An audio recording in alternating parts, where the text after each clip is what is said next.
Have you ever wondered why some people have an on connection with God? They seem to be in the presence or just on fire, while others seem to be struggling just to get a single prayer in throughout the day. What makes them different? What's their secret? What are they doing to stay on fire and in the presence of God? If you've ever wondered this, then you're in the right spot, because in this video, I'm going to take you through a journey that just may hold the answers that you're looking for and get you in the presence of God. So let's get right into it. And you know the drill. Make sure to hit the subscribe button and smash the like button if you want more content like this.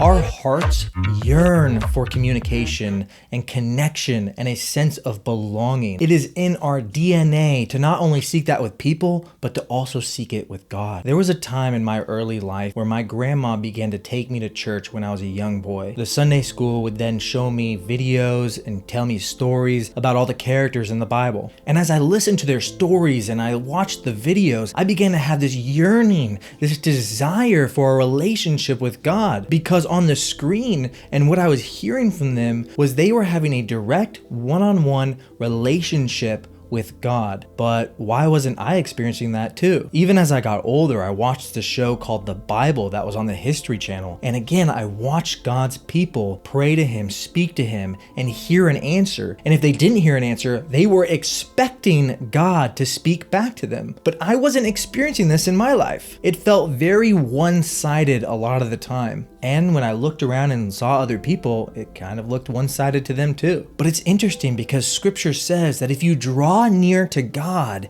he'll draw near to you. So there's something inside of all of us that yearns to get closer to God. And I know as a boy, I was experiencing this too, but I had this weird tension going on because I wasn't experiencing any of that. I wanted something more than just going to a Sunday service every week. I wanted there to be something that I could live out during my normal life. But for some reason, I just wasn't experiencing that. And this created so much tension in my heart because I was listening to these stories and I would hear these promises that he would be with them, that he would have relationship with his people. So on one side, it seemed that when I prayed to God, it was very one-sided and I was getting no responses to any of the prayers that I was giving. And on the other side, it felt like it was so hard to even stay focused long enough to pray. I would go the whole day or even several days without even praying because I was so caught up in my life outside of a Sunday service. So for a lengthy period of time, my entire relationship with God was based solely by going to a church, because when I got home, I would get so distracted with my day-to-day life. I mean, come on, I was a kid. But we live in such a busy world, so filled with distractions, with TV, with social media, with our jobs, with anything related to our phone, whatever it may be, because it's fighting for our attention. There are literally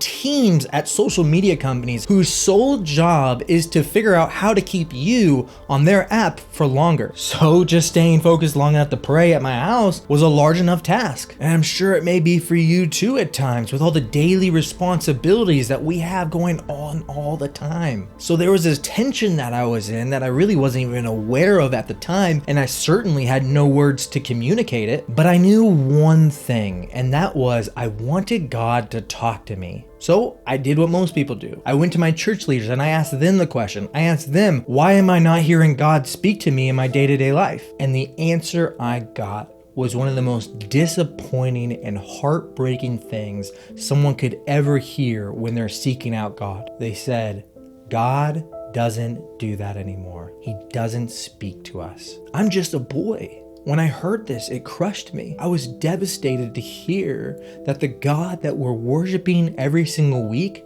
doesn't want to talk to us. All the questions with none of the answers begin to rise up. What did I do to deserve my God turning his back on me, for forsaking me, for ignoring me? And why would I want to follow a God who doesn't even want relationship with me?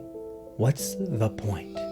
So I left the church. Years went by with these lingering questions in my heart. And the more they lingered, the more I built this wall over my heart, this hardened wall. That was until I found a group of people that were completely different from any other Christians I had ever experienced. Because they did one thing that was completely separate and different from the people I had grown up around, the Christians that I had learned from. They were actively praying to God and expecting an answer. They were expecting God to respond to them. If they were going into prayer with an issue or a request, their prayer time was not complete. It was not finished until they got the issue resolved, until they got an answer from God. They carried an intentionality and an expectation in their relationship with God, just like the people in the Bible. So as I was watching these individuals pray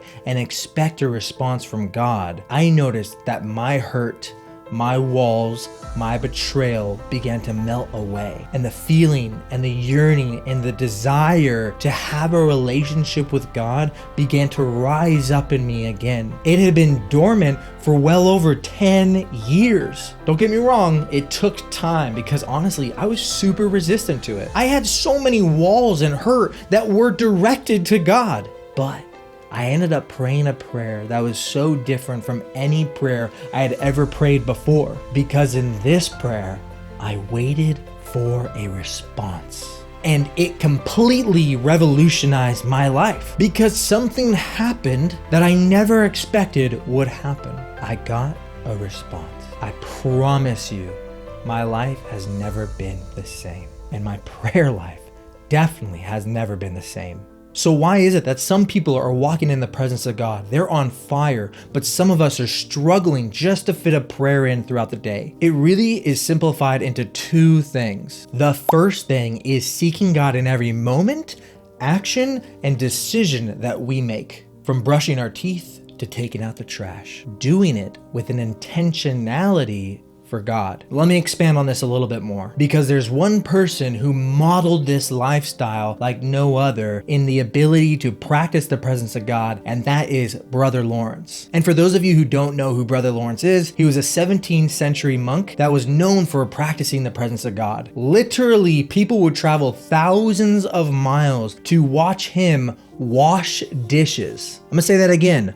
Wash dishes. They didn't come for some theology. They didn't come for a sermon. They came to watch him live out life. And the reason being is that he did everything with an intentionality for God. He's obviously passed away now, but he died being known as a man who had relationship with God. I don't know about you, but that's how I want to go. And that's how I want to be remembered. But the good thing is that people put a collection of his letters and writings into a book called Practicing the Presence of God, which is an amazing read, and I'll make sure to put a link to the book in the description. But what he did was he countered the regular prayer times and believed that we should be in constant communication with God. One of his quotes is, "The time of business for me does not differ from when I'm in prayer time and when I'm in the noise and clatter of the kitchen," because each action he performed was for the intentionality of relationship with God. I mean, Scripture says it itself to do everything for the Lord. He even wrote, to show love for him, for God, we should pick up a straw from the ground for the love of God. Even speaking this out right now, how many of us have heard for the love of God in a bad sense? The enemy has corrupted that. So let's bring it back to the reality of what it's meant to be, to do things for the love of God. And I'm experiencing this now in my daily life. When I go and wash the dishes, I literally think of Brother Lawrence, and it puts me in this place where I begin to pursue God. I begin to talk and communicate with him as I wash dishes. And I do the dishes as if I was doing it for God, as if he's my dad because he is our father, and I want to do it because I love him and I care for him and I want him to be pleased with the work that I do. Now, the second thing you need to do to start walking in more of the presence of God and get your fire going is to be vigilant and active in removing yourself from the daily distractions of life. Honestly, the more you start to do things for God, this is going to naturally begin to take place, but there is a responsibility on you to be vigilant in removing yourself from distractions. Remove yourself from politics that you can't control, or spending hours on social media at a time, or binging that Netflix show. We must actively protect and guard our heart so that we may maintain an active relationship with God. Ask yourself this question: am I willing to give up relationship with God so that I can get caught up on the news tonight? So that I can spend a couple hours on Instagram? So I can watch the newest show on Netflix? What is more important to you? And I'm betting, because you're in this video and you've watched this far, the presence of God is more important to you. So I'll leave you with this. If you want to be on fire and in the presence of God, begin to do things for the Lord. Go pick up trash for Him. Go buy food and give it to the poor for Him. Care for your children for Him. Clean things as worship. Go to your job as worship to Him. And then lessen the distractions in your life that are pulling you away from having time with God. Because keep in mind, Brother Lawrence didn't say he doesn't have scheduled prayer times. He says that we should be in constant communication with God. And he said that my time in prayer does not differ from the time I'm in the kitchen. So you need to not only set aside a time for God, but you also need to do things for the intentionality of loving God and pray with an expectation that He's going to respond to you in that moment. If you like this content, make sure to hit the subscribe button and smash that like button. Check out my other videos because I'm sure they're gonna help you in your journey with getting closer to God. No, but like seriously, like click one of these videos, like for real, click one of them.